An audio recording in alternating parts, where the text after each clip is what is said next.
आज बरोज इतवार 13 जनवरी नोहेरा शेख की प्रेस कॉन्फ्रेंस का खुलासा। नोहेरा शेख ने आज एक प्रेस कॉन्फ्रेंस मुनक़िद करते हुए अपने काले करतूतों पर पर्दा डालने की भरपूर कोशिश की। सारी कॉन्फ्रेंस आली जनाब सदर AIMIM हाजी बैरिस्टर असदुद्दीन अवीसी साहब के तरफ घूमती रही। उन्होंने कई इल्जामात पे दर पे लगाकर अपने आप को बीजेपी का एक साथी बताने की कोशिश की और पहले ही से प्लान बनाकर मुख्तलिफ सवाल तैयार करके जवाब दिए गए। ये अपने आप को मजलूम दिखाने की कोशिश कर रही थी, जबकि मजलूम तमाम इन्वेस्टर्स पाए गए, जिसमें कॉम्प्लेनेंट और नॉन कॉम्प्लेनेंट शामिल हैं, जो आज तक अपने पैसों से महरूम है। ये नोहेरा शेख की चालबाजी समझ रहे हैं। जब इन्वेस्टर्स अपना पैसा मांगने गए थे तो उसकी मुख्तलिफ ऑफिसों पर तो यही नोहेरा शेख थी जो जालिमाना तौर पर इन्वेस्टरों को बाउंसरों के जरिए ज़दोकोब किया था। इसके अलावा अपने दलालों के जरिए से भी मासूम इन्वेस्टर्स को जो पैसे मांग रहे थे रिवॉल्वर्स दिखाकर उन्हें मुख्तलिफ धमकियां देकर डराया गया, धमकाया गया और उनका कैरेक्टर असैसिनेशन किया गया। इस कंपनी पर मुख्तलिफ जांच एजेंसियों ने और ED ने पॉन्जी करार दिया और फॉरेन इन्वेस्टर्स लेने का भी प्रूफ मौजूद बताया है, जिसका इकरार नोहेरा शेख ने भी कोर्ट में कर चुकी हैं कि हमने फॉरेन इन्वेस्टमेंट भी लिया है, लेकिन वे बताने से खासिर है कि वो कितना फॉरेन इन्वेस्टमेंट था। इसका खुलासा ये निकल कर भी आया कि फॉरेन इन्वेस्टर्स का डाटा गायब हो चुका है। इसके साथ साथ भारत के गरीब अवाम जो इस हीरा गोल्ड में इन्वेस्टर्स थे उनका भी डाटा गायब पाया गया, जो पाई जमा करके अपनी मेहनत का पैसा इस कंपनी में डाला था। टोली चौकी की जमीन मुख्तलिफ जरायों से पता चला है कि अख्तर को बेच दी गई थी, तो उन्होंने अपनी खरीदी हुई जमीन पर फरकबोस इमारतें तैयार कर ली। क्या कोई शख्स दूसरों की जमीन बगैर डॉक्यूमेंट से करोड़ों रुपए लगाकर तामीर कर सकता है? हरगिज नहीं। नोहेरा ने इसीलिए प्रेस कॉन्फ्रेंस में उस बिल्डर कंस्ट्रक्टर का नाम तक नहीं लिया। ये काबिले गौर बात है। इसी प्रेस कॉन्फ्रेंस को काउंटर करते हुए विक्टिम एसोसिएशन के सदर अली जनाब शाहबाज खान साहब ने भी अपना वीडियो जारी किया, जिसमें जनाब बैरिस्टर असदुद्दीन अवीसी साहब पर लगाए गए इल्जामात की भरपूर तौर पर मजम्मत की है। प्रेस कॉन्फ्रेंस में कहीं भी इन्वेस्टर्स को इत्मीनान दिलाने की बात नहीं की गई, बल्कि इशारतन इन्वेस्टर्स में फूट डालकर अपने आप को मजलूम साबित कर रही थी नोहेरा शेख CEO हीरा गोल्ड, जिसका हकीकत से दूर दूर का वास्ता नहीं था। हकीकत तो यह है कि नोहेरा ने अपने सारे इन्वेस्टर्स को रोता हुआ पिलकता हुआ लाचार छोड़ दिया है। मीडिया को भी चाहिए कि हकीकत जानकर इसे अवाम में पेश करें। और कंपनी ने 3 बरस से इन्वेस्टर्स को सिर्फ और सिर्फ ऑडियो और वीडियो के अलावा कुछ भी नहीं दिया। वो अपने पैसों के लिए इन्वेस्टर्स मुसलसिल जद्दोजहद कर रहे हैं। इस जद्दोजहद में कई इन्वेस्टर्स का विसाल भी हो चुका है, उनके पैसे भी कंपनी के पास ही रह गए। आखिर में सिर्फ यही उम्मीद की जा सकती है कि इन्वेस्टर्स का पैसा जल्द से जल्द मिले, उनकी बदहाली दूर हो सके, जबकि 3 साल से पैसा न देकर जेल में कैद रहकर और कैद से इंटीरियम बेल पर बाहर आकर भी हीरा गोल्ड CEO नोहेरा शेख ने मुख्तलिफ हरबे इस्तेमाल करते हुए इन्वेस्टर्स को परेशान किया है। काबिल जिक्र बात यह है कि ये मुसलसिल 3 साल कैद और बंद में रही। चूंकि इन्वेस्टर्स को इसने पैसा नहीं दिया था तो हिंदुस्तान की मुख्तलिफ रियासतों की जेल में मुहैया थी। तो मीडिया को जानना चाहिए कि कंपनी का नॉमिनी कौन है। सिर्फ एक औरत ही इस कंपनी को चला रही थी, CEO बनकर और सिंगल साइनिंग अथॉरिटी बनकर। हीरा गोल्ड कंपनी में सेटलमेंट कमेटी तक का भी कहीं नामो निशान नहीं मिलता। इन बातों को सारे अवाम में रखा जाए और इन्वेस्टर्स इस पर गौर व खौस करें। Dr. Nagara Sheikh is the founder and CEO of Hira Group and also the national president of the All India Mahila Empowerment Party. Recipient of many awards of her work and dedication both nationally and internationally. Nagara Sheikh life and activities is the testimonial to what women are capable of. Hira Group is a company and diversified operations in various sectors. शुरू अल्लाह के नाम से जो बड़ा मेहरबान निहायत रहम करने वाला है। आप सबको मैं वेलकम और मुबारकबादी पेश करती हूँ यहाँ पर आने के लिए। और ये प्रेस मीट मैंने इसलिए रखा है कि आपके जरिए इंसाफ की आवाज को लोगों तक पहुंचाने के लिए। मैं नौहीरा शेख जो 1998 से हीरा ग्रुप को स्टैब्लिश किया है और मैंने इंसानियत के हुकूक के लिए, खासकर से औरतों के हुकूक के लिए, उनको एजुकेशनल और उनको इकोनॉमिक और बहुत सारे चीज़ों में ग्रोथ करने के लिए 25 साल तक मैंने मेहनत किया है। और मेहनत करके मैंने उनको इम्प्रूव किया है। नॉट ओनली एजुकेशन, हमारे वुमेन्स में खासकर से घरों में ये तकलीफ होती है कि वो हमेशा ये सोचते हैं, खासकर से मुस्लिम कम्युनिटी के जो औरतें हैं, जो महिलाएं हैं, वो ये सोचते हैं कि हमको कहीं भी कुछ नहीं करना है। तो उनको मैंने एम्पावर किया और उनको मैंने बिजनेस के प्रैक्टिसेस सिखाई और मैंने उनको बिजनेस किस तरह से करना, अपने सेल्फ पे कैसे रहना और किसी के साथ मजबूर नहीं होना, इस बात पर मैंने उनको एम्पावर किया। और मैंने 1998 में हीरा ग्रुप को स्टार्ट किया और उसके बाद कंपनी अननेचुरल नहीं, नेचुरली धीरे धीरे कंपनीज आगे बढ़े और आगे बढ़ने के बाद में कंपनीज इनकॉर्पोरेटर हुए और कंपनीज प्राइवेट लिमिटेड में और लिमिटेड में कन्वर्ट हुए। और इन कंपनीज पर जो बिजनेस चलता था वो एक लीगल प्रोसेस से बिजनेस चल रहा था। और ये कंपनी जो इनकम टैक्स में लीगल सबमिट किया हुआ है मैंने टोटल चीजें, उसको फिगर को जो है स्कैम बताकर हर पेपर में, मैं हर अखबार में ये बात देख रही थी। मैं चाहती हूँ कि फैक्ट को एक बार चेक करें, सच्चाई को एक बार चेक करें, क्योंकि ये ऐसा नहीं था जो बता रहे थे और फैक्ट को हाइड करना चाहते थे, सच्चाई को छुपाना चाहते थे। मगर ऊपर वाले का एहसान हुआ कि मुझे वापस मौका दिया कि मैं सच्चाई को आपके सामने बयान करूं। जब आप प्रेस कॉन्फ्रेंस स्टार्ट करी तो आपने कहा था कि एक्सटॉर्शन और ब्लैकमेल कर रहे थे, हम पैसे नहीं दे तो हम जी उनको तकलीफ दे। देखिए पिछले दिनों में काफी हमें ट्रेनिंग कॉल्स आए थे। आपकी बात जी नहीं, मैं आने के बाद में मैं किसी का कॉल भी रिसीव नहीं किया, मैंने किसी से जी आप अरेस्ट होने के पहले जी आप प्रेस कॉन्फ्रेंस अभी स्टार्ट किए थे, आपने कहा था कि आपको बहुत सारे ब्लैकमेलिंग, एक्सटॉर्शनिस्ट जी बहुत सारे डिमांड कर रहे थे। कौन थे वो? जो एफआईआर कराए थे वही थे, जो 2012 से मुझे सता रहे थे उनकी ही इमेज थे। और जो है जो भी ग्रुप था वो ओएसी साहब के तरफ से ही वो ग्रुप था जो मुझे सता रहा था और हमेशा ट्रेडिंग कॉल्स करते थे, हमें बिजनेस करने नहीं देते थे। हमारे शोरूमों में जाने के वक्त में वहां पर कुछ इस तरीके के लोग आके खड़े हो जाते थे जो हमेशा परेशान करते थे हमारे लेडीज को, हमारे स्टाफ को। हमने कंप्लेंट भी किया बंजारा हिल पुलिस स्टेशन में, हमने कंप्लेंट भी किया हिमायत नगर पुलिस स्टेशन में, हमने कंप्लेंट किया, मगर वो कंप्लेंट पे कोई भी असर नहीं होता। 10 डेज में उनको क्लियर शीट मिल जाती है, ना इन्वेस्टिगेशन होता, ना उनको अरेस्ट किया जाता। तो फिर हमने छोड़ दिए और कोर्ट को जो है परफेक्टली कोर्ट में जो है वो चीज को ये करना शुरू किए। और जो जो हमें आए हैं वो ऑडियो के साथ और हम लोग प्रूफ के साथ, कॉलिंग रिकॉर्डिंग के साथ हमने कोर्ट्स में सबमिट किया है। कितना पैसे पूछे थे? कितना पैसे पूछे? ब्लैकमेल कर रहे थे, एक्सटॉर्शन की बात कर रहे हैं, कितने पैसे पूछे? देखिए कितने पैसे करके बोले नहीं, कभी 20 करोड़ डिमांड किए, कभी 50 करोड़ की डिमांड किए, कभी बोले ये लैंड हमारे को दे दो और कभी बोले ये मीटिंग कर लो। बहुत सारे चीजें हैं जो मैंने सबमिट किया है कोर्ट में total. Madam how it all started with Asaduddin Owaisi, आपका रिफ्ट कैसे चालू हुआ and what exactly is the problem? मुझे नहीं पता कि वो कैसे स्टार्ट हुआ, एकदम अचानक 2012 में मुझे सीसीएस ने बुलाया और कहा कि ओवैसी साहब ने डायरेक्टली आपके ऊपर एफआईआर किया है, कोई और नहीं, डायरेक्टली एफआईआर किया है। तो मैंने कहा कि वो तो हमारे इन्वेस्टर नहीं है, और उनको मैं कुछ देना लेना भी नहीं है और उनका कुछ भी नहीं है, तो क्यों एफआईआर किया है मुझे तो नहीं पता। उसके बाद उन्होंने एक इन्वेस्टिगेशन किया और करने के बाद क्लियर शीट जो है उन्होंने कोर्ट को सबमिट किया सीसीएस ने।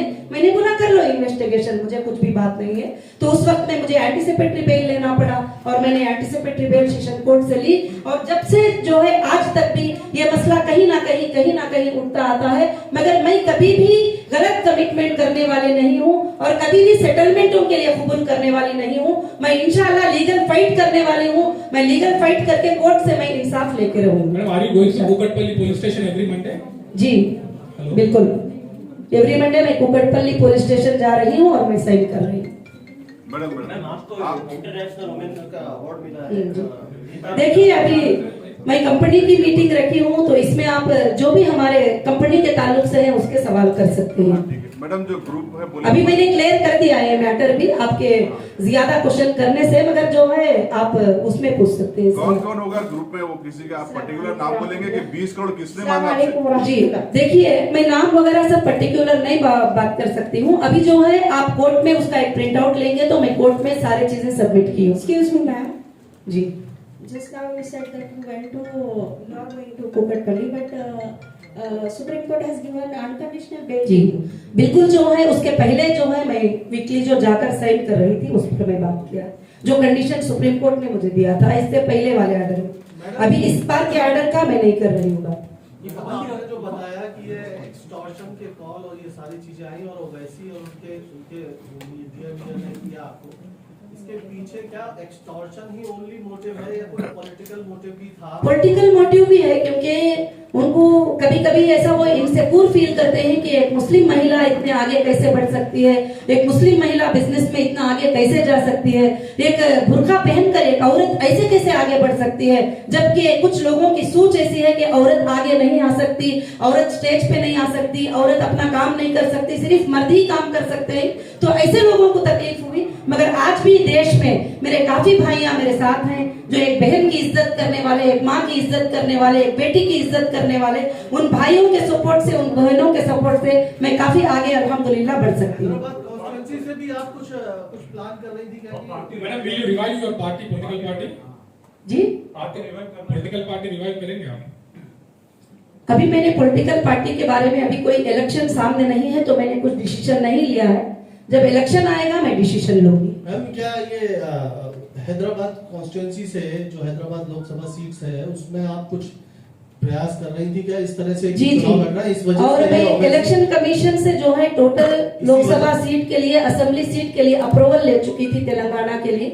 और आप चेक करते हैं तो 10th को मेरा एक प्रेस कॉन्फ्रेंस हुआ था 10 अक्टूबर को, जिसमें मैंने अनाउंस किया था कि मैं जो भी तेलंगाना के 119 या 25 सीट्स है उसमें मैं मोर देन 100 सीट्स पे कंटेस्ट करूंगी और मैं 10th को अनाउंस करती हूँ और 14th को अरेस्ट होती हूँ। बस यही बात। सुप्रीम कोर्ट ने जिस वजह से आपको छोड़ा है, किसी को आपने अभी तक छूटे जब से अब तक किसी एक विक्टिम को या जो है आपके इन्वेस्टर को मुलाकात की है? सुप्रीम कोर्ट ने मुझे जिन जिन को पेमेंट किया है आपने? यस, और मैंने जो है सुप्रीम कोर्ट ने जिन जिन को डीडीज जमा करने का हुक्म मुझे दिया है मैंने सबको डीडीज जमा किया है। सुप्रीम कोर्ट ने जो एजेंसियों को डीडीज डिपॉजिट करने का कहा है मैंने डीडीज डिपॉजिट किया है। और सुप्रीम कोर्ट ने जो कंडीशन दिया था मैंने 100% कंप्लीट करके फिर सुप्रीम कोर्ट के सामने पेश हुई थी। कितने विक्टिम्स को जो है पैसा दिया है आपने अभी तक? कितने करके नहीं, जो कोर्ट में जो एफआईआर था, जो अमाउंट था, उस अमाउंट को हमने टोटली डीडीज जमा किए हैं। 29 एफआईआर पे क्या अमाउंट था वो हमने जमा किए।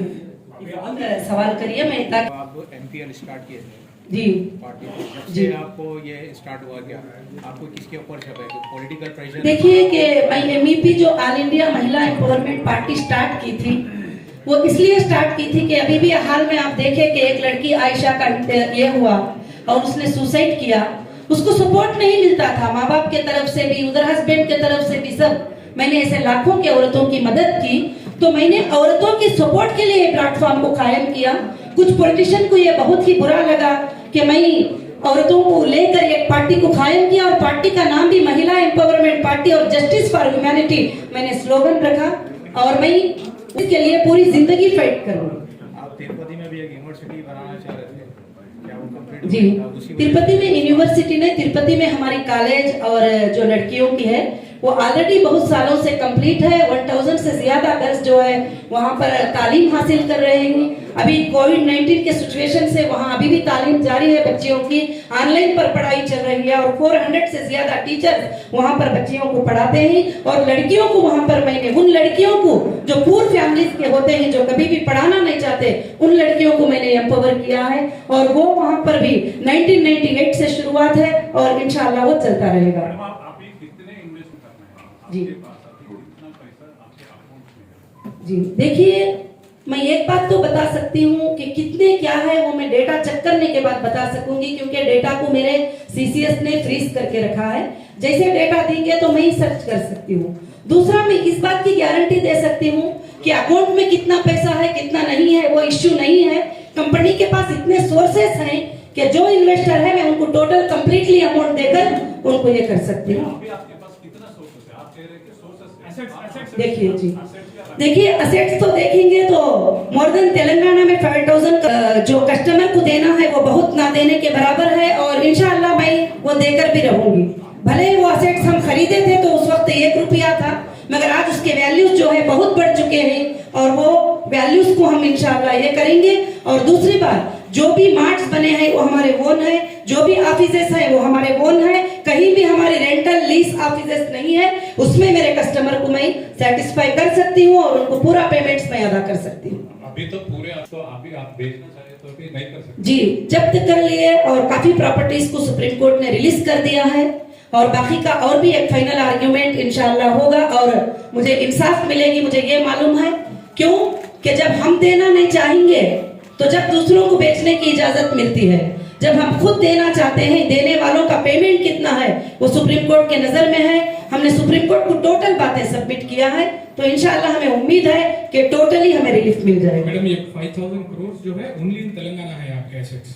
हाँ जी, ओनली इन तेलंगाना। जी। अक्रॉस द कंट्री कितने रहेंगे मैडम? अक्रॉस द कंट्री बहुत सारे रहेंगे, मैं अभी टोटली चेक करके नहीं बता सकती। अब्रॉड में क्या रहेंगे? अब्रॉड इन्वेस्टमेंट्स हैं? नहीं, अब्राड का कुछ भी इधर नहीं है। आप ईडब्ल्यू के ऊपर बोले कि उनके पास कोई सबूत नहीं मिला जी। और कोर्ट के ऑर्डर के बाद एफआईआर होते गए, जी। तो क्या इसका इल्जाम आप यहाँ पर तेलंगाना से महमूद अली को देते हैं और नेशनल में हमारे यूनियन गवर्नमेंट अमित शाह इसके पीछे है और ईडब्ल्यू के पीछे क्या निर्मला सीतारमन आपके पीछे लगे हैं? कौन लगे आपके पीछे? जी देखिए, मैं ये बात तो मैं ये नहीं कह सकती कि कौन मेरे पीछे लगे हैं। कुछ नॉर्मली पॉलिटिकल लीडर्स हैं, उन्होंने ये प्रेशर करवा कर ये काम किया है और मैं किसी पर इल्जाम देना नहीं चाहती। मैं ये चाहूंगी, एक रिक्वेस्ट करना चाहूंगी कि वो एक बार चेक करें, ऐसे गलतियों को दोबारा ना होने दें और इंडियन इकोनॉमिक को ग्रोथ करने से, वो इंडियन इकोनॉमिक गिरने से उसकी हिफाजत करें। बस मैं किसी पर भी इल्जाम तो देना नहीं चाहती। और जो कौन है करके हम सुप्रीम कोर्ट में भी सबमिट कर चुके हैं, कौन हमारे पीछे है हम हाई कोर्ट में भी सबमिट कर चुके हैं, कौन हमारे पीछे है वो पूरा इंडिया जानता है। इंशाल्लाह बहुत जल्द आपके सामने भी फैसला आएगा। फैसला आने के बाद मैं आपको फिर से एक प्रेस मीट करके बताऊंगा। और अभी अभी शोरूम्स वगैरह सब खुले हैं और मगर मुझे ये बात पता चली है, जिन लोगों ने मुझे फॉल्स एलिगेशन लगा के अंदर रखा वो लोग बगैर इजाजत के डोर्स तोड़कर गए ही, कुछ चीजें लेके गए ही, बहुत सारे चीजों को डैमेज भी किया है। अभी मैं टोटली चेक करके एक रिपोर्ट सुप्रीम कोर्ट को सबमिट करूंगी, सुप्रीम कोर्ट उसका फैसला करेगी। मगर उस नुकसान से हमारे कस्टमर पर कोई भी इन्वेस्टर पर इफेक्ट नहीं पड़ेगा, ये मैं गारंटी कहती हूँ। जो एक छोटा सा फॉल्स एलिगेशन लगाकर अंदर रखकर आप पूरे चीजों को ब्रेक कर देना चाहते हो, इसके जिम्मेदार कौन है? किसने अधिकार दिया हमारे शोरूमों को बंद करने का? किसने अधिकार दिया कि हमारे चीजों को स्टॉप करने का?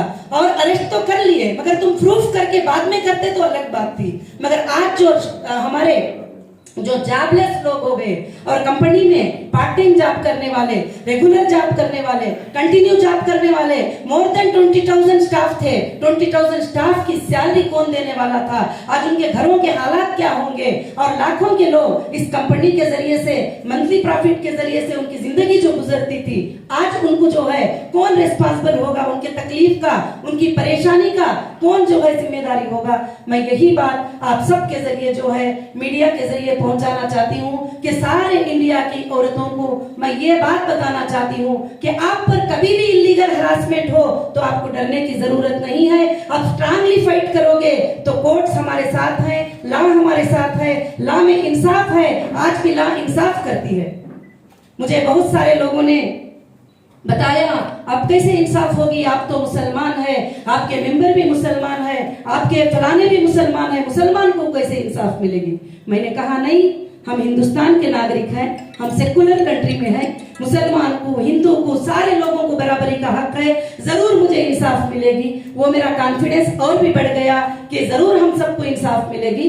तो मैं यही आवाज देना चाहती हूँ कि लीगल वे से हमको जरूर से जरूर इंसाफ मिली है। और मैं ये भी रिक्वेस्ट करना चाहती हूँ, इस कंपनी को डैमेज करने के पीछे कौन है, उनका इन्वेस्टिगेशन करो। ये फाल्स एफआईआर कराने के पीछे कौन है, उनका इन्वेस्टिगेशन करो। ये एफआईआर जो करवाए ये कौन थे, किसके लिंक में थे, उनका इन्वेस्टिगेशन करो। आज जो है नाहक से जो भी लोग अगर इस तरह से जो बिजनेस करने वालों को 100 करोड़ इनकम टैक्स पे करने वालों को अगर उठाते चले जाएंगे छोटे छोटे लोगों की बात को मानकर, तो फिर तो इंडिया की इकोनॉमी तो टूट जाएगी। मैं यही गुजारिश करती हूँ कि ऑफिशियल सबसे पहले परफेक्ट स्टडी करे एक केस करने के लिए कि क्या उसके फॉर्मेलिटीज है, उसको कंप्लीट करे, उसको नोटिस दे और उसको पूछे और उसको बुलाए। और हीरा ग्रुप ना कभी भागी थी ना भागने वाली है। इंशाअल्लाह अब जो भी मेरे मेंबर्स हैं वो भी सवाल कर रहे हैं, लोग कैसे पे करेंगे, क्या सोर्सेस है, उनके अकाउंट में इतना है, उनके अकाउंट में उतना। एक रनिंग बिजनेस जब होता है तो पेमेंट बिजनेस के ऊपर लगता है, पूरी दुनिया जानती है, और अकाउंट में पैसे पड़े नहीं होते हैं। और दूसरी बात कि कंपनी के पास सोर्सेस हैं, कंपनी के पास प्रॉपर्टीज है, कंपनी के पास गोल्ड है, कंपनी के पास सब चीजें हैं। जिस तरह चाहे हम अपने कस्टमर को सेटल करेंगे और हमारे कस्टमर को हम देने के लिए तैयार हैं। सुप्रीम कोर्ट को ये वादा हमने किया है, ये अंडरटेकिंग हमने दिया है, और ऑलमोस्ट सुप्रीम कोर्ट ने जिन जहां जहां चेक और डिपॉजिट करने का हमें हुक्म दिया था वो हमने कर दिया है ऑलरेडी। और बाकी के जो भी रनिंग में आएंगे जाएंगे हम उनको देने के लिए बिल्कुल से बिल्कुल तैयार है। और आज की ये प्रेस मीट ये सिर्फ बिजनेस के लिए नहीं, जो नाहक से लोगों को सताती उनको इंसाफ के लिए, और जो औरत को दबाने की कोशिश करती कि एक औरत है इसको कुछ भी कर लो, पॉलिटिकल इन्फ्लुएंस यूज करके जो भी चाहे कर लो, तो सारे औरतों के लिए मैं आवाज देती हूँ कि आपके ऊपर कभी भी ऐसे हालात आए तो आप कमजोर नहीं होना और आप टांगली खड़े रहना के ला आपके साथ जो है जरूर से जरूर इंसाफ करेंगे। ला में आप बिल्कुल से बिल्कुल सेफ हैं। तो मैं यही गुजारिश सबसे करना चाहती हूँ, और मैं मीडिया का सबका भी शुक्रिया अदा करना चाहती हूँ जो हमारे इनविटेशन पर यहाँ पर आप आए। और मैं उम्मीद करूंगी कि मेरी आवाज को आप पूरे वर्ल्ड में पहुंचाएंगे और इंडिया में पहुंचाएंगे और पूरी दुनिया में आवाज को पहुंचाकर और महिलाओं को एक ताकत, हमारे देश के माओं को, हमारे देश के बेटियों को, हमारे देश के बहनों को एक ताकत देंगे जरूर से। क्योंकि मुझे जो हालात गुजरे उन हालात को देखने के बाद जो औरतें लाखों के मुझे देखकर एम्पावर हुए थे वो थोड़ा कमजोर पड़ गए थे। मैं चाहती हूँ कि आपके जरिए उनके अंदर एक ताकत आ जाए और उनके अंदर एक हिम्मत आ जाए। Thank you so much. Threat के बारे में तो नहीं बता सकती, मगर हालात जो है वो सब आप समझ सकते हैं अच्छे तरीके से। और ऐसा थ्रेट भी है तो कोर्ट है, कोर्ट को हम अप्रोच हो जाए। टोटल एफआईआर कितने हैं आपके? टोटल 29 एफआईआर इंडिया के अंदर थे, केरला, महाराष्ट्र और तिरुपति आंध्र प्रदेश और तेलंगाना और जो है कर्नाटका, इतने जगह पर टोटल 29 एफआईआर थे। अगर वो 29 लोगों की प्रोफाइल चेक कर लेंगे वो कौन है तो बिल्कुल मैटर एकदम क्लियर समझ में आ जाएगा। कोर्ट्स को ये समझ में आ चुका। प्रेस मीट हीरा ग्रुप के बारे में है, तो हीरा ग्रुप के बारे में आप थोड़ा ज्यादा बताएंगे तो अच्छा रहेगा इन्वेस्टर्स के लिए। जी आप जी इसमें प्रेस मीट आप हीरा ग्रुप के बारे में जो है अभी हमारे बस मैं हीरा ग्रुप के बारे में तो पहले मैंने आप पूरी प्रेस मीट वही किया है, और मैं अभी भी ये मेरे लोगों को यही मैसेज देना चाहूंगी कि हीरा ग्रुप मोर देन 100 टाइम जो है ज्यादा आगे बढ़ेगी और मुझे वो कॉन्फिडेंस है। और हीरा ग्रुप ने कभी कोई ना गलत किया है, ना स्कैम किया है, ना किसी को इसमें नुकसान होगा, और जरूर हीरा ग्रुप के जो लोग हैं उनके लिए जो है फायदा ही फायदा रहेगा। और आइंदा हीरा ग्रुप के जो मार्ट्स वगैरह ही रमजान से पहले इंशाल्लाह खुल जाएंगे। मैं यही उनको खुशखबरी देना चाहती हूँ।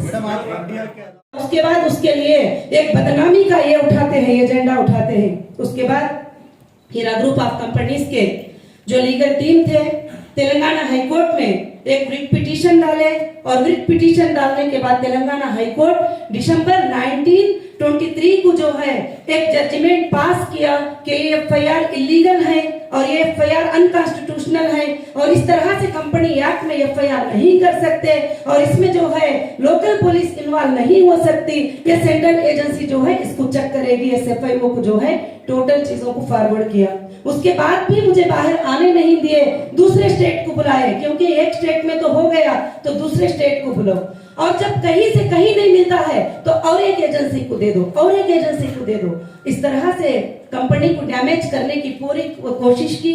आज मैं प्रेस मीट के जरिए मेरे देश के पूरे महिलाओं को और मेरे सारे औरतों को जो एम्पावर हुए हैं, जो मेरे सारे हीरा ग्रुप के मेंबर को मैं ये खबर देना चाहती हूँ कि कंपनी कभी भी भागी नहीं है, ना भागेगी।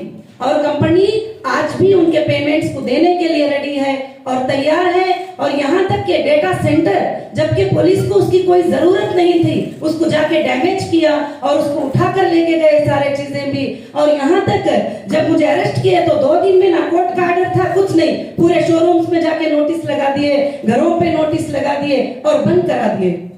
जो company more than 100 crore income tax पे करती है, जो सीईओ अरेस्ट होने से 1 महीने पहले जीएसटी पे करती है, जो कंपनी को चलाने वाली ये सब चीजें अदा करती है, कंप्लीटली जो लीगल फॉर्मेलिटीज है उसको टोटल कंप्लीट करती है, तो अगर इस तरह से 2 लाख का, 25 लाख का, 10 लाख का पेमेंट बोलकर, वो भी लीगल ट्रांजैक्शन जो हुआ उस पेमेंट को लेकर अगर फ्रॉड एलिगेशन लगाकर ऐसा सीईओस को, कंपनी चलाने वालों को अरेस्ट करेंगे तो इंडिया की इकोनॉमी तो टोटल टूट जाएगी।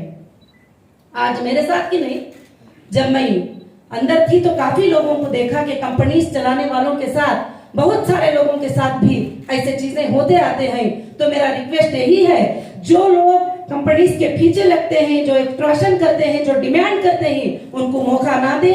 और मैं ये आवाज देना चाहती हूँ कि फाइनेंस मिनिस्ट्री तक मेरी आवाज पहुंचे कि इनके ऊपर एक स्टेप ले कि बिजनेस को गिराने के लिए, इंडियन इकोनॉमी को तोड़ने के लिए ये चीज जो है बहुत ज्यादा मुश्किल वाली होती है। तो हम सबको आराम से बिजनेस करने दे, जो लीगल बिजनेस करते हैं। तो फिर अल्हम्दुलिल्लाह अल्लाह के फजल से जो है हाईकोर्ट ने ये ऑर्डर दिया। उसके बाद हमने रिट पिटीशन जनवरी 2018 को हमने सुप्रीम कोर्ट में रिट पिटीशन डाला और तमाम पार्टियों को हमने रिस्पोंडेंट बनाया और ईडी को रिस्पोंडेंट बनाया, एसएफआईओ को रिस्पोंडेंट बनाया। जो स्टेट, महाराष्ट्र होम डिपार्टमेंट को, कर्नाटका होम डिपार्टमेंट को, केरला होम डिपार्टमेंट को, आंध्र प्रदेश होम डिपार्टमेंट को रिस्पोंडेंट बनाकर जब रिट पिटीशन हमने डाला तो जजेस को हमारे बिजनेस का मॉडल समझ में आया और जजेस को समझ में आया कि हम क्या बिजनेस करते थे और हम कहीं भी इलीगल वे में काम नहीं करते थे और लीगल वे में करते थे। मैं पहले भी जब अरेस्ट किए थे उस वक्त भी चैलेंज की थी कि मैं कोई गलत काम नहीं की हूँ, ना मैंने कोई स्कैम किया है, ना मैंने कोई फ्रॉड किया है। चलते हुए बिजनेस से तुमने मुझे उठाकर फ्रॉड साबित करना चाहते हो, मगर आप जितने साल चाहे इन्वेस्टिगेशन कर लो, मेरा कोई ऐसा इंटेंशन नहीं है। मैं आज भी उस बात के ऊपर कायम हूँ और बहुत ही खुशी हुई जब सुप्रीम कोर्ट ने हमारे अकाउंट को डिफ्रीज करने का, हमारे प्रॉपर्टीज को, ईडी को हटाने का और ये बहुत सारे ऑर्डर सुप्रीम कोर्ट ने जब दिए तो मैं बड़ी खुशी के साथ आज ये प्रेस मीट कर रही हूँ। और आगे चलकर ये कंपनी लाखों की औरतों के लिए, लाखों के स्कूल के स्टूडेंट के लिए, लाखों के कॉलेज के स्टूडेंट के लिए, लाखों के लोगों के लिए, इंसानियत के लिए ये कंपनी जरूर से जरूर काम करेगी। और मैं सैल्यूट करती हूँ कि इंडियन कॉन्स्टिट्यूशन को, इंडियन लॉ को, कि ये जो है हमको इतना सेफ करता है कि चाहे कोई कुछ भी इल्जाम लगा ले, चाहे कोई भी कुछ चार्जशीटें डाल ले, जब तक के एविडेंसेस पेश नहीं करते वो सब के सब चीजें इनवैलिड होते हैं। और मैंने लीगल में यही देखा है कि मुझे उम्मीद थी कि मुझे इंडियन लॉ से जरूर हमारे कॉन्स्टिट्यूशन के लॉ से मुझे इंसाफ मिलेगी। आज मुझे इंसाफ मिल के रही, सेशन कोर्ट से लेकर, हाई कोर्ट से लेकर सुप्रीम कोर्ट तक इंसाफ मिल के रही। और हमारी लीगल टीम का भी मैं शुक्रिया अदा करती हूँ कि जिन्होंने स्ट्रांगली इस काम को किया और फाइट किया। आज भी फाइट जो है जारी है और चल रही है। मैं आप सबसे यही गुजारिश करना चाहूंगी कि ये कंपनी आगे चलकर चलेगी और जो भी कस्टमर हमारे जो इन्वेस्टर हैं और जाना चाहते हैं कंपनी से, आज मैं उनको मुबारकबादी पेश करते हुए उनके पेमेंट्स अदा करके उनको मैं कंपनी से निकालूंगी। और दूसरी बात, जब सुप्रीम कोर्ट ने कहा कि जो लोग हीरा ग्रुप के साथ ट्रस्ट के साथ रहते हैं उनको लेकर आप बिजनेस करो, तो उसी तरह से जो लोग मेरे साथ ट्रस्ट के साथ रहते हैं मैं उनके लेकर बिजनेस करूंगी और कंपनी और न्यू पॉलिसीज लाएगी और कंपनी और भी ज्यादा तेजी रफ्तार से ये कंपनी चलेगी। जो हमारे मार्ट 2 साल 5 महीने बंद करके रखे, तो मैं यही पूछना चाहती हूँ कि जैसे कई औरतों के लिए, इंडिया के लाखों के औरतों के लिए ये कंपनी एक कमाई का जरिया बनी थी और उनको एक जीने का जरिया बनी थी। टेक्सटाइल में, ज्वेलरी में, प्रोडक्ट में, फूड प्रोडक्ट में, सब कुछ बस ये कंपनी बहुत स्मूथली चल रही थी। 1998 से 2008 तक इस कंपनी का ना कोई कंप्लेंट रहा, ना ये कंपनी पर कोई इल्जाम रहा। ये कंपनी स्मूथली 2018 तक ये कंपनी चलती रही। आज मैं प्रेस के जरिए से, मीडिया के जरिए से जो कुछ बातें हैं वो ये बताना चाहती हूँ, ये बहुत जरूरी है सारे हिंदुस्तान के बिजनेसमैन के लिए भी और सारे हिंदुस्तान के वुमेन्स के लिए भी और सब के लिए भी ये बहुत जरूरत है। उसके बाद में कुछ ब्लैकमेलर, कुछ सताने वाले लोग, कुछ एक्सटॉर्शन करने वाले लोग, उन्होंने इलीगल तरीके से हमसे जो डिमांड करते थे उन डिमांडों को हमने पूरा नहीं किया। तो उसके बाद वो लोग जो है कुछ एक छोटी सी बात, एक जीएसटी का छोटा सा प्रॉब्लम आने की वजह से कुछ दिनों तक कस्टमर को पेमेंट की पॉलिसी चेंज हुई। ना कंपनी ने कभी लॉस डिक्लेयर किया था, ना कंपनी ने कोई शोरूम को बंद किया था, ना कंपनी ने कोई ऑफिस को बंद किया था, ना कंपनी की सीईओ कहीं भागी थी, ना कंपनी कहीं पर गई थी। तो एक फॉल्स एलिगेशन लगाकर एक छोटा सा एफआईआर करते हैं और छोटा सा एफआईआर करके मुझे अरेस्ट कर लेते हैं विदाउट नोटिस। एक नोटिस भी नहीं दिया मुझे, क्या तुम इसको देना है क्या नहीं देना है। तो डायरेक्ट एक एफआईआर पे मुझे दिल्ली आके अरेस्ट करते हैं और अरेस्ट करके अंदर रखते हैं। जब मुझे सेशन कोर्ट बेल देती है तो फिर महाराष्ट्र से एक छोटा एफआईआर करके बुलाते हैं। यहाँ तक कि ऑफिशियल जो ईओडब्ल्यू है वो ईओडब्ल्यू के गाइडलाइंस को भी फॉलो नहीं हुए। उनके लिमिट्स क्या हैं, कितने पेमेंट पे एफआईआर कर सकते हैं, कितने फ्रॉड पर वो इन्वॉल्व हो सकते हैं, उन्होंने सोचा नहीं। 3 लाख पे, 2 लाख पे, 50,000 पे उन्होंने मुझे एफआईआर किया और टोटल इंडिया 2 साल 5 महीने मुझे जो है जुडिशियल कस्टडी में रखे। और इंडिया के सबसे बड़े क्रिमिनल को भी 14 डेज से ज्यादा पीसी में रखना अलाउ नहीं है। मगर मुझे एक औरत होने के बावजूद भी 8 मंथ, मोर देन 8 मंथ जो है पुलिस कस्टडी में अंडर प्रेशर रखे।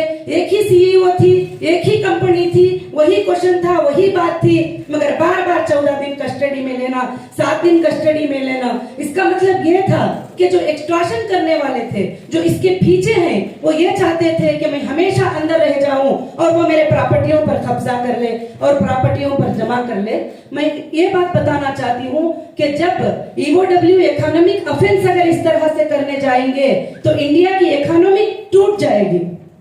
और चाहिए ऑफिशियल को कि वो एक बार चेक करते और फैक्ट को देखते, उसके बाद एक नोटिस देते और पूछते। जब इंसान में आप साजिश कर रहे हैं, पीछे लोग थे, आप जी। उनका नाम ले रही हैं, आप बोल भी रही हैं कि पीछे लोग थे जिन्होंने ये किया। 2.5 साल आप जेल में रही उसकी वजह से। कौन लोग हैं उनके नाम बताइए ना। आप पूरी बात वो कर रही है साजिश में, आप कह रहे हाई कोर्ट में बताया, प्रेस भी बुलाया आपने। आप बताइए कि कौन लोग हैं जो जिसको आप कहती है कि जो पीछे साजिश में आपके पीछे है। जी देखिए कि साजिश में तो मेरे पीछे 2012 में असदुद्दीन ओवैसी साहब ने एक कंप्लेंट करवाया था और वो कंप्लेंट फेक निकला और उसके बाद मुझे अलग अलग एजेंसियों पर उनके ही लेटर से मुझे अटेंड करना पड़ा। और आज भी जो लोग एफआईआर करें टोटल उनसे कनेक्टेड हैं। और आप सबको ये बात मालूम है, पिछले दिनों में पेपर्स में भी आए हैं और पार्लियामेंट में खड़कर उनके एमपी ने ये बात बताया कि 50,000 करोड़ का स्कैम जो है हीरा ग्रुप ने कर दिया है। जब एविडेंसेस मांगते हैं तो 50 लाख भी उनके पास नहीं है, 50 रुपये भी नहीं है। फ्रॉड किसको कहते हैं? जो अमाउंट इलीगल हो, जो अमाउंट अनट्रेसेबल हो, जो अमाउंट का मैं हिसाब ना दे सके, वो फ्रॉड होता है। ऐसा अमाउंट तो 50 रुपये भी नहीं मिल सका। और मैं इससे ज्यादा आपको कुछ बताना नहीं चाहती कि और सारे कोर्टों को ये बात पता है, जो बेसिक सेशन कोर्ट से लेकर हाई कोर्ट से लेकर सुप्रीम कोर्ट में भी हमने रिट पिटीशन में सारी चीजें जो है दाखिल किया है कि हमारे पीछे कौन है, और हम गलत किसी पर इल्जाम लगाना नहीं चाहते। लीगल तरीके से जो हमारे सामने आकर हमको डैमेज करेंगी, और हमने कोर्ट को उनको लीगल तरीके से सबमिट किया। तुम जब आपने रिपोर्ट से असदुद्दीन ओवैसी और उनके लोगों ने ये किया, उनके क्या इंटरेस्ट थे इसके पीछे जिसकी वजह से वो आपके पीछे पड़े हुए थे? देखिए, इंटरेस्ट तो आप देखते हैं कि जैसे हमारी टौली चौकी की लैंड है, जो बहुत बड़ी एक लैंड है, उसके ऊपर मैं अरेस्ट होने के बाद ईडी के अटैचमेंट के बाद उस पर बड़े बड़े बिल्डिंग कंस्ट्रक्शन हो गए। क्यों? उनके ही एरिया में हुए। बाकी मेरे प्रॉपर्टीज बंजारा हिल में है, बाकी मेरे ऑफिसेस बंजारा हिल्स में है, बाकी मेरे प्रॉपर्टीज कुकटपल्ली में है, बाकी मेरे प्रॉपर्टीज हर जगह ही। वहां पर कोई हिम्मत नहीं कर सके डोर के तरफ नजर भी उठाने की, मगर उनके एरिया में जो है वहां पर मेरे घरों में घुसे, और जैसे एचएस रेसिडेंसी है और बहुत सारे जगह पर वहां पर मेरे चीजों पर जुल्म के साथ जो है उस पर प्रॉपर्टीज पर कंस्ट्रक्शन किया गया, बहुत सारे जुल्म हुए। और मैं जो अंदर जो तकलीफ पहुंची है वो मैं आपके सामने खुलकर नहीं बता सकती। जो उतनी तकलीफ मुझे 2012 से लेकर 2018 तक जो दी, और 2018 से 2021 तक जो तकलीफ को मैं फेस की हूँ, वो सिर्फ मेरा अल्लाह जानता है और मैं जानती हूँ। और आप समझ सकते हैं कि एक औरत पर इतना बड़ा प्रेशर होगा तो उसके लिए कैसी तकलीफ होगी। मैडम, आपका कहना है कि इसके पीछे जी, मुझे देखो उनके पीछे मैंने कभी नहीं सोचा था कि वो मेरे पीछे होंगे, मगर उनके लीगल एफआईआर, उनका साइन, उनके डॉक्यूमेंट्स, उनके परफेक्ट चीजें देख कर के, जैसे एफआईआर में कहते हैं इनको चेक करो, ये कंपनी ऐसी है, ये फ्रॉड है, फलाना है, फलाना है। अब जहां एफआईआर कराते हैं वो सारे एरियाज में उनके लोग होते हैं, और वहां पर मुझे गलत बातें जो बैठकर यूट्यूब पे बदनाम करते हैं वो लोग भी उनके लोग हैं। तो जब मैं फाइनल यही करूंगी, जो मेरे सामने नहीं है मैं उन पर किसी पर भी इल्जाम लगाना नहीं चाहती। जब आपको अरेस्ट किया गया तब से हीरा गोल्ड से रिजाइन कर चुके हैं जी, हीरा गोल्ड विक्टिम एसोसिएशन जो बनाए थे वो रिजाइन कर चुके हैं, तो आपसे कुछ बातचीत हुई थी क्या? जी, मुझे कुछ भी मेरे से बातचीत नहीं हुई, और कौन रिजाइन किए ही, कौन विक्टिम एसोसिएशन मुझे पता भी नहीं, क्योंकि विक्टिम एसोसिएशन रखने का परमिशन कौन सी एजेंसी से मिला है? जब एजेंसीज लोगों को बुला रहे हैं, गवर्नमेंट के ऑफिसर्स लोगों को बुला रहे हैं, तो विक्टिम एसोसिएशन आप किसी के भी नाम का लेकर लोगों को यूज करके खोले, तो आज कोर्ट में फैसला होगा उस बात का, इंसाफ होगी कोर्ट में उस बात की कि गलत तरीके से जो लोग विक्टिम एसोसिएशन बनाकर लोगों को पैनिक क्रिएट करके लोगों को गलत मैसेज देके जो किए, वो सारा डेटा हमारे पास है, कोर्ट में क्लियर होगा ये मैटर। जब आपको अरेस्ट किया गया तब से सुप्रीम कोर्ट का ऑर्डर आने तक आपके और आपके लोगों ने पॉजिटिव और नेगेटिव दोनों चीजें मीडिया में फैला रहे थे। जी, जब सुप्रीम कोर्ट का फैसला आ चुका था जी, तो हमने कहा किधर भी नहीं देखा मीडिया में आपका ये जो भी सुप्रीम कोर्ट का ऑर्डर आया था जी, कवरेज ज्यादा नहीं मिला। जी, हम लोग इसको क्या समझेगा? मैं तो उसके बारे में कुछ नहीं समझती, क्योंकि वो मीडिया की मर्जी होती है, जब चाहे जो चाहे वो छापे। और सुप्रीम कोर्ट का जब पॉजिटिव रिजल्ट आया, हाई कोर्ट का रिजल्ट भी आया, वो भी मैंने कहीं भी नहीं देखा। और इंशाल्लाह मैं उम्मीद करती हूँ कि आगे जाकर ये सब अच्छे रिजल्ट हम देखेंगे। और दूसरी बात, जो गिन चुनकर जो 29 लोग थे जो एफआईआर किए हुए थे टोटल कंट्री के अंदर, और इल्जाम लगाया जा रहा था 1,72,000 इन्वेस्टर, 5,600 करोड़, ये कहां से फिगर लिया? मेरे इनकम टैक्स के आईटी रिटर्न फाइल से 2-3 इयर्स का फिगर